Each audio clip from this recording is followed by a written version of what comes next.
WhatsApp YouTube, სალამი ყველას ვინც უყურებს ამ ვიდეოს. დღეს ბიჭები იქნება ძალიან მაგარი ვიდეო იმაზე, რაზეც ფაქტიურად და მომიხდა მიახლოებით ერთი რამოდენიმე დღის წინ საუბარი ერთ-ერთ გამომწერთან. ძალიან ბევრი ისეთი ინფორმაცია, რაც არის გაზიარებული ზოგადად, რაც ყველაზე პოპულარული დანამატები არის. სიმართლე შეიგენი მთლად მასეც არ მუშაობენ. მე თქვენ შემოგთავაზებთ მიახლოებით ერთი, ალბათ ვიტყოდი 2-3, შეიძლება 4 რაღაცა გარკვეულ ისეთ საფლემენტს, რომელიც ფაქტიურად ფულის გადაყრა არის მაგის ყიდვა ყველანაირად, რომელიც არის ყველაზე მეტად მოხდილი მარკეტინგის კუთხით და ფაქტიურად 10 ბალიდან შეიძლება რომ დაეწეროს მაგათ მიახლოებით მაქსიმუმი 1 ბალი. და ასევე შემოგთავაზებთ ისეთ რაღაცა მიახლოებით ერთი 3-4 ალტერნატივას, რომელიდანაც შეიძლება რომ შევაფასოთ მიახლოებით რაღაც 10 ბალზე, ყოველივე რაღაც ნივთიერება, ყოველივე რაღაც დანამატი, ყველაფერი რასაც დღეს ვილაპარაკებ იქნება რაღაც ისეთი გარკვეული მინიმალური საბაზისო მოთხოვნილებებისთვის, რაღაც გარკვეული ისეთი საფლემენტები, ნივთიერებები, რომელიც შეეხება არავითარ შემთხვევაში არ იქნება არანაირი ჰორმონალურები, იქნება რაღაცა მაგ კუთხით უფრო ვიტყოდი რომ მიმართული რამოდენიმე საფლემენტი. ჯერ დავიწყებ როგორ სიტუაციას. ყველა მიცით ახლა რასაც ჩამოვთვლი ამ დანამატებს და თან გზად აქ მაქვს საინტერესო ისეთი გარკვეული რაღაცა ლინკები, არ ვიცი ვიზავ თუ არა ამების ატვირთვას, მაგრამ თქვენც უპრობლემოდ შეგიძლიათ გინდა კითხოთ ჩატს, გინდაც თქვენთან მოიძიოთ ინფორმაცია, რაზეც ახლა შესაბამისად ვილაპარაკებ. პირველი ალბათ რაც ყველა მიცის სვეტში და რაც არის ყველაზე მეტად ფაქტიურად რა ვიცი, სარგებლობა ამისი ის ვარიანტში გაბუქებული და გადიდებული, ალბათ ვიტყვი პირველს ბეციას. ბეცია რატომღაც არის უზომოდ გაპიარებული, მაგრამ ახსნი რას არ მიკვირს. ამერიკაში წამოვიდა ძალიან სვეტში ეს ვარიანტი.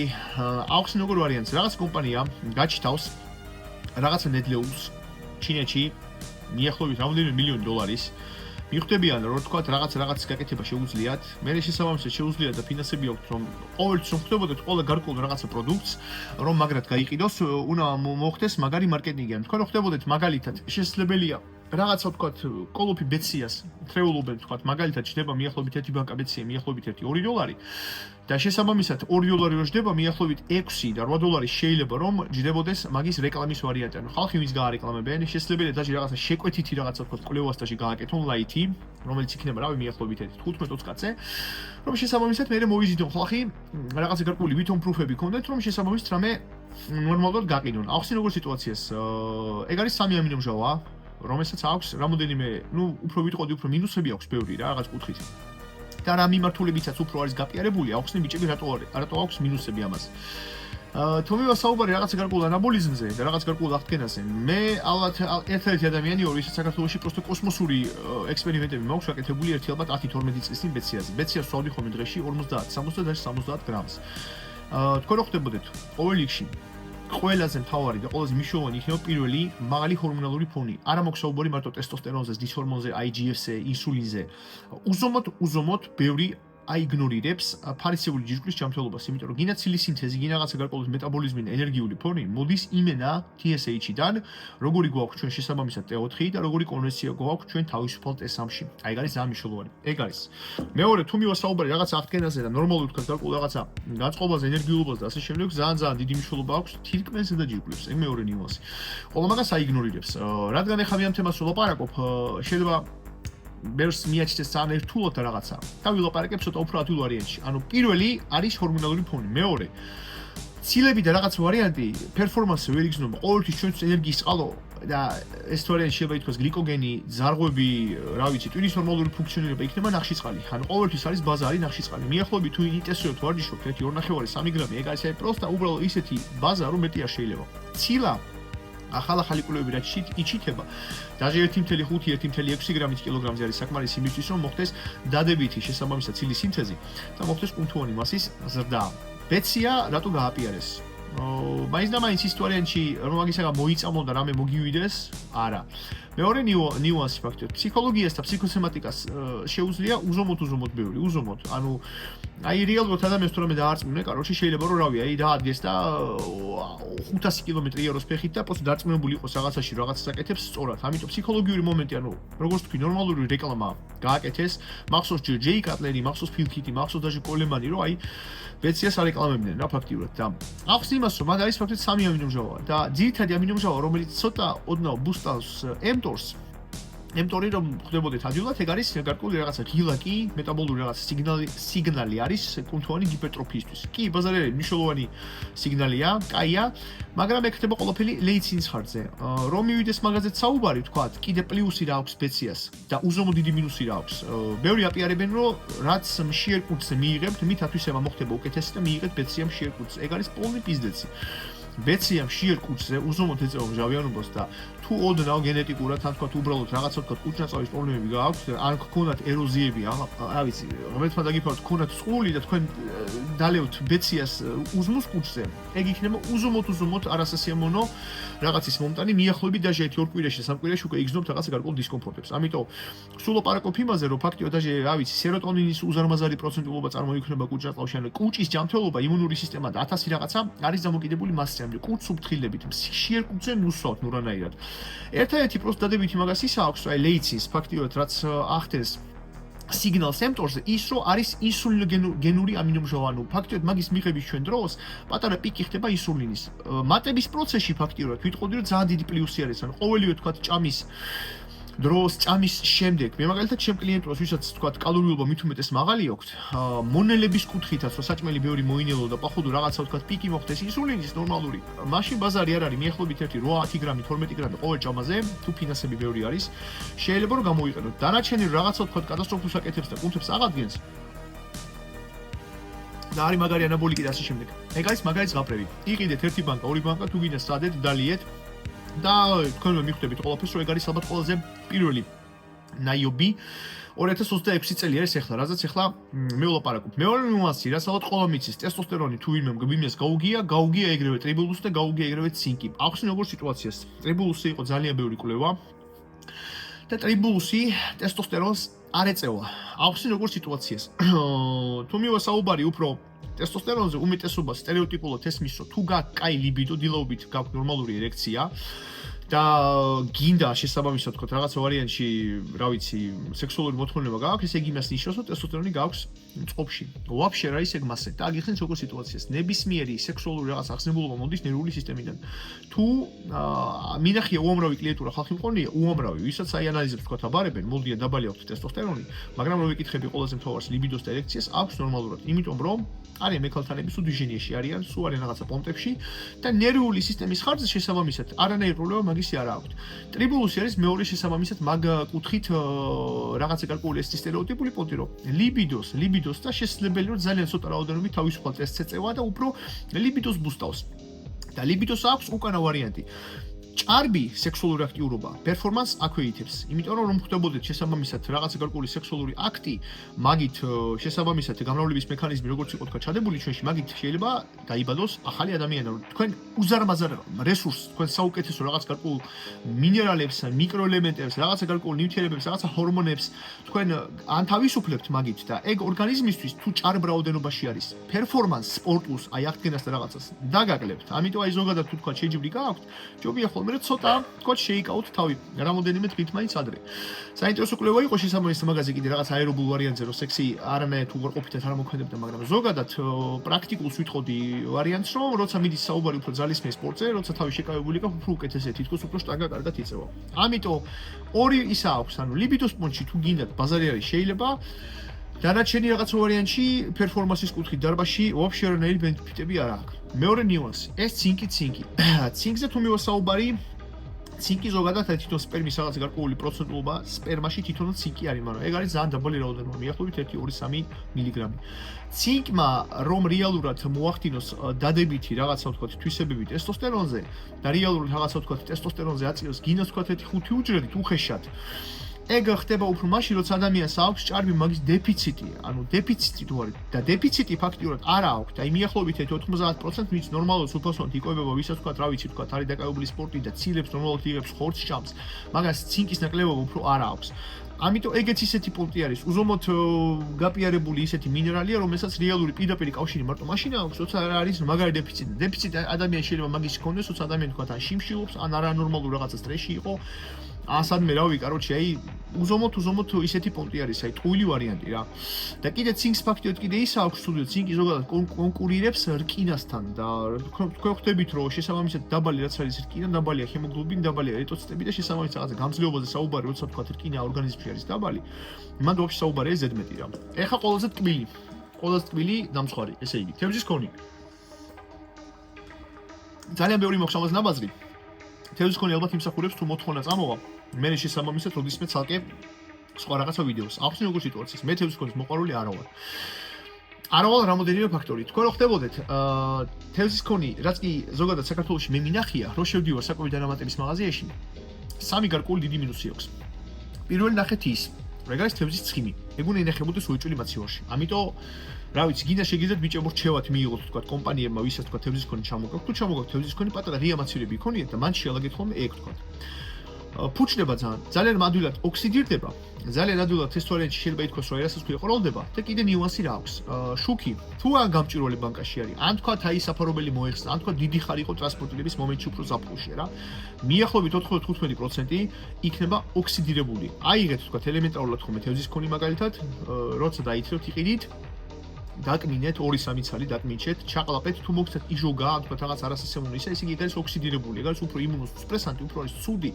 ანტიოქსიდანტი კი არა, იქით ოქსიდანტს იმენა ყლაპავთ თქვენ პირდაპირ რა და.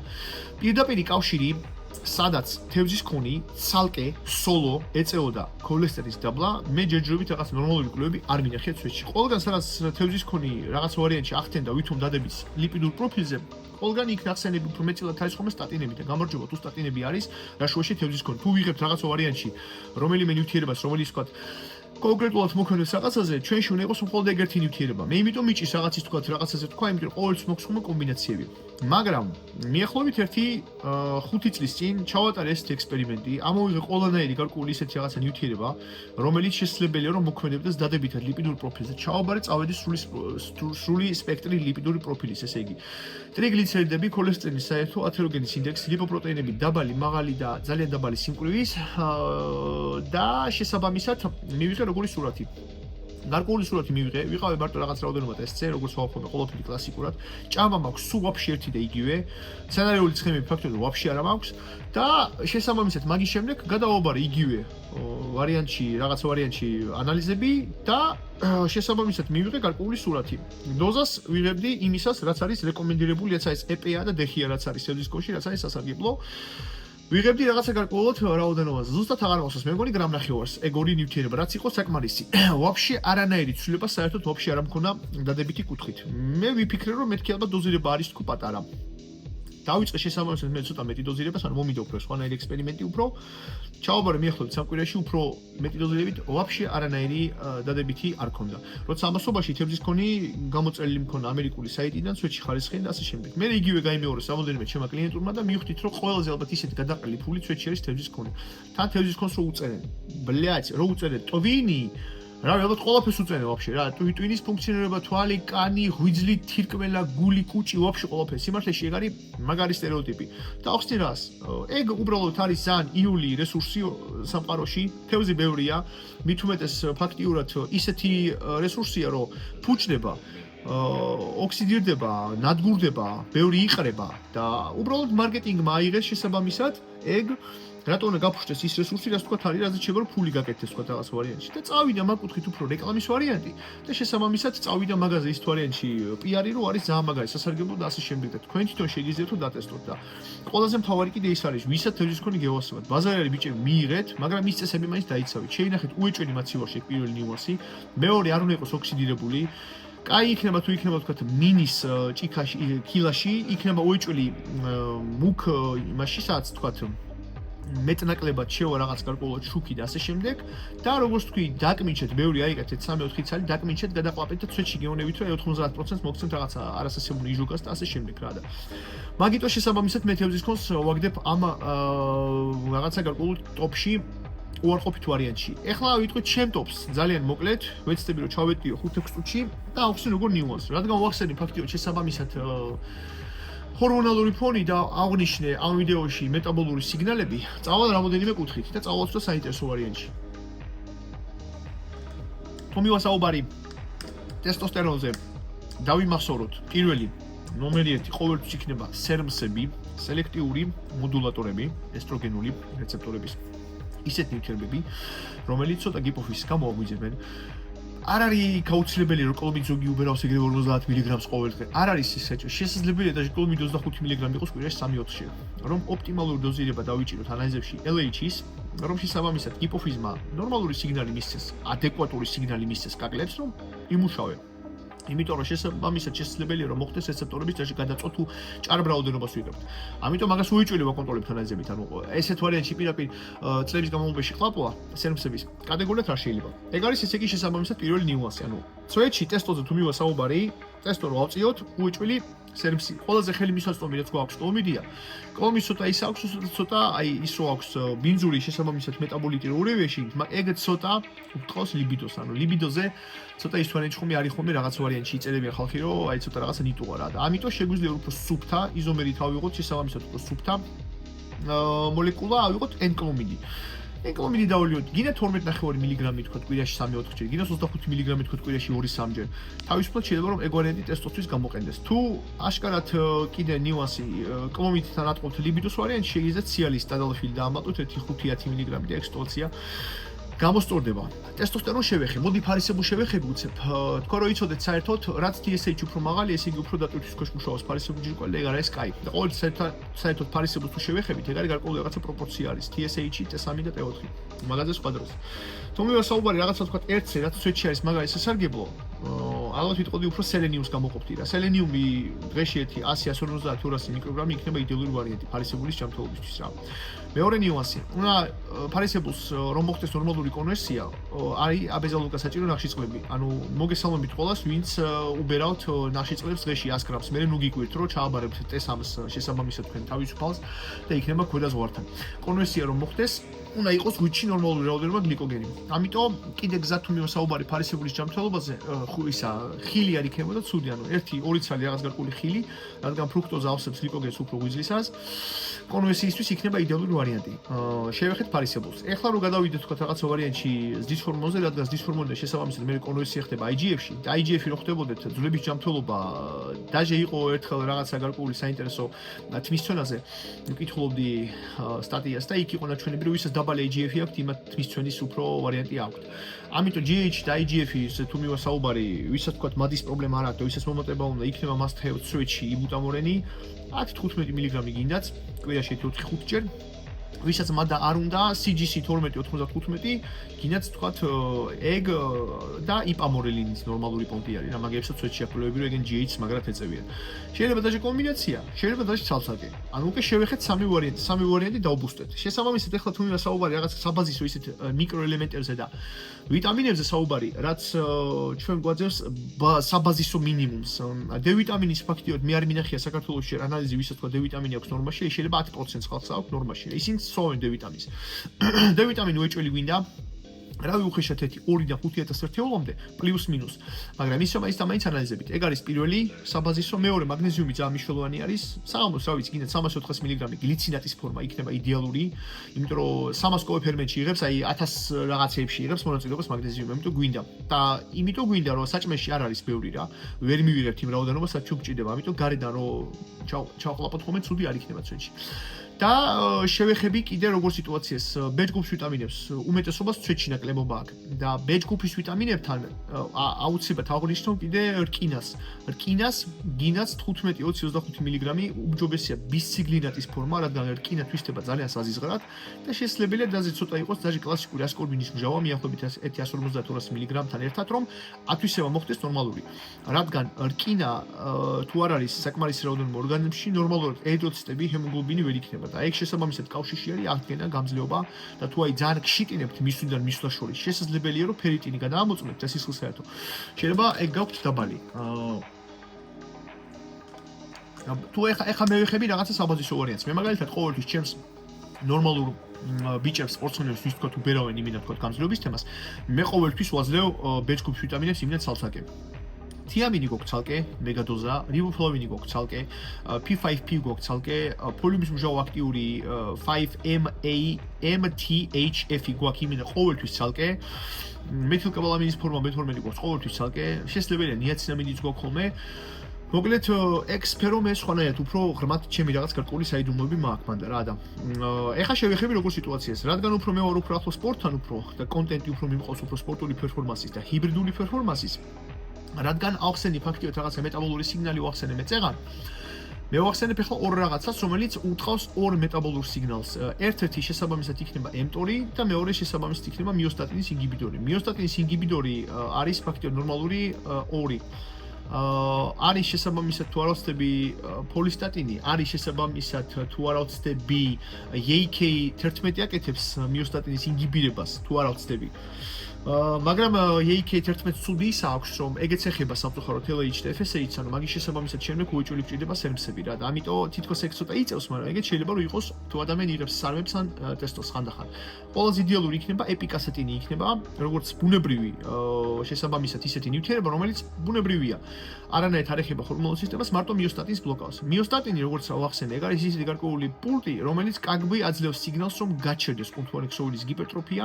აღდგენა და ასე შემდეგ ამიტომ ხანდახან პერიოდულად წლის განმავლობაში ციკლების პერიოდში თქვათ თუ ვთრგუნავთ მაგას და შესაბამისად ჩვენ მაგას ვაქვეითებთ რა მაშინ შესაბამისად ეგ რაღაცა ვარიანტი გვაძლევს გიპერტროფიაში დადებით ვარიანტს ეპიკასეტინი დღეში 150-300 მგ აი იდეალური არის რაღაც დამატებით როგორც რაღაც ვარიანტი საერთო რაღაც თაკისთვის რაც თქვენ გააქვთ აი ეგ არის იმენა ბიოჰაკინგის თემა რა და mTOR-ის აქტივატორი როგორც თქვი ფაქტიურად რა შეიძლება ყველაზე დამტკიცებული რაც არის ეგ არის ფოსფოდადიკის მჟავა ცოტა ბიჭები ძმებო რა ვიცი სასტავი როგორ ვთქვა ბიოჰაკერებო როგორ მოგმართობთ აი უყურეთ როგორი სიტუაცია არის რასაც მე ვლაპარაკობ ბევრს ვინც ქიმიჩობს და ვისაც აგასინჯული ტრენი მენტი ოქსიმეთოლონი ხალოტესტინი შეიძლება გაეჩინოს მაგრამ ეგენი არის პიზდეცი ეგ არის ისეთი ჰარდკორული ვარიანტი რაც უმეტესობას არ გამოგაგებათ ეგ არის პროფესიონალური სპორტი ჩვენ ვართ უფრო შუათანა ვარიანტში მე ამ ბიოჰაკინგის თემას იმიტომ ვაწვევი რაღაცა ისეთი რაღაც ვარიანტები მინდა დავამუღამო, რაც მოგცემს იქნება რაღაც ისეთ ბუსტს, რასაც ხანგრძლივ პერსპექტივაში გამოვიყენებთ და ვიქნებით სულ ხანგრძლივად და საიდ ეფექტების გარეშე რა.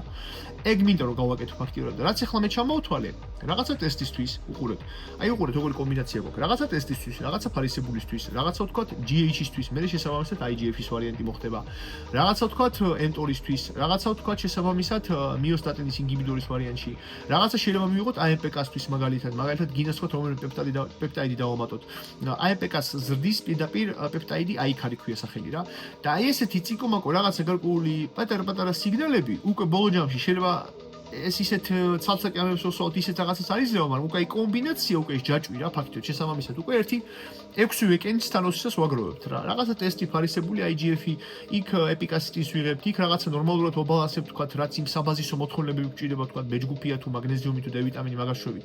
და უკვე შევკარით თანოსის ესეთი მუშტი ჯიგრული კაროჩი, რაც აკეთებს იმენა სრულ რაღაცა ბუსტს ორგანიზმისას რა და აი ესეთი პონტები უფრო საინტერესოა და თევზის კონი, ტლიბლიუსი, იქ რაღაცა კაროჩი ბეცია და რაღაცები, ნუ ეგ ყველაფერი ბეიბი ვარიანტებია წვეთში რა. ბეიბი ვარიანტებია თუ ბევრი ფული გააქვთ აგიხსენით თევზის კონი ნორმალური ხარისხის პიზდეც ძვირიღის მიახლოებით ერთთვის მარაგი რომ კაი ხარისხის თევზის კონი დაითრიოთ $1.50 მინიმუმი უნდა ნორმალურ ამერიკულ საიტზე რომ დავითრიოთ ტრიბულუს როგორც თქვი ლიბიდო მაგრამ ლიბიდოს პრობლემა არავი მე ვფიქრობ არ გექნებათ უმეტესობას წვეთში და ბეცი ახსენი უფრო მაშინ როცა თქვათ მასას ვიმატებთ და უფრო მონელების პონჩი და ეგეც შესაბამისად ლეიცინის ხარჯზე შესაბამისად mTOR-ის აქტივაციის პონჩი რა.